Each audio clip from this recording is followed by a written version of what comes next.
high gas prices, a presidential visit, and multiple lawsuits. The politics of Texas was in full swing this week. I'm Stephen Dial. Here's your Fast Four. We saw high gas prices in the Dallas-Fort Worth area reach more than $4 a gallon. The national average for gas reached the highest it's been in U.S. history this week. President Biden recently banned Russian oil imports.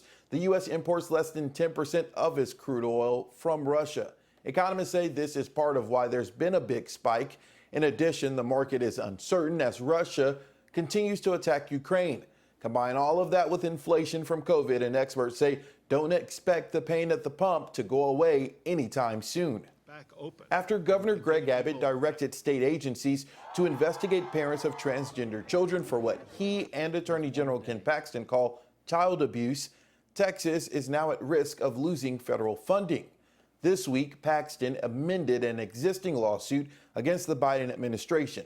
This is because the U.S. Department of Health and Human Services said this month restricting someone's ability to receive medical care solely on the basis of their sex assigned at birth or gender identity is likely a violation of the Affordable Care Act for federally funded entities.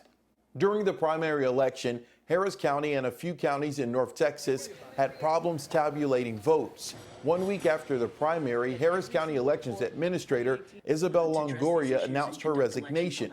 She came under fire after Harris County missed the mandatory 24-hour deadline to have ballots counted. In addition to the delay, 10,000 mail-in ballots were missing from the original election night count. The Texas State Bar is suing Texas Attorney General Ken Paxton for alleged professional misconduct when he sued to overturn the 2020 election results. In an email, Paxton told his supporters that he is not worried.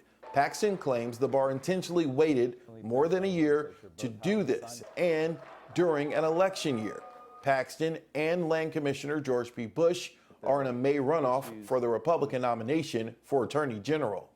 All people have been talking about this week is the high gas prices, and it's because the pain at the pump impacts everyone. Our Sunday conversation, we talked to the Deputy Secretary for the U.S. Department of Energy, David Turk.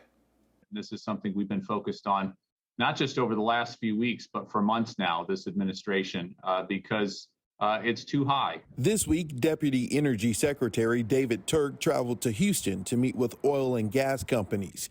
Gas prices in North Texas are above $4 a gallon, and the national average is the highest in U.S. history. Turk and economists say prices are high because of the global market being uncertain due to three things, all in play: Russia's attack on Ukraine, COVID, and inflation. There's no doubt that this is Putin's price spike when it comes to gasoline at the pump and oil prices, crude oil prices. The market, as you know, does not like uncertainty.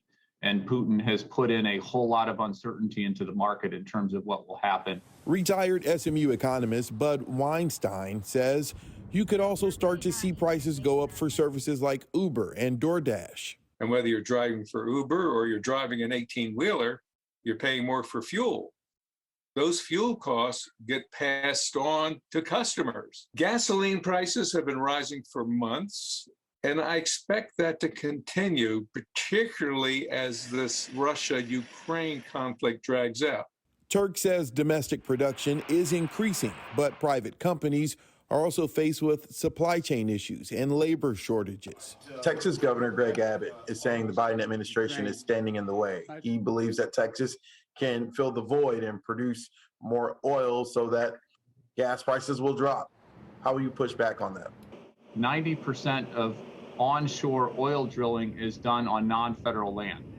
So that's private land, that's state land, and these are largely private sector decisions in terms of how much production to bring on, when, and how quickly. And again, we had very, very constructive conversations with a whole range of producers in Texas, and we'll continue to be in touch and in constant contact to all work together. We hope we can all work together to get out of this together and protect our consumers first and foremost. For the latest political news locally and around the state, go to our website, fox4news.com. We will see you next time for another edition of The Politics of Texas.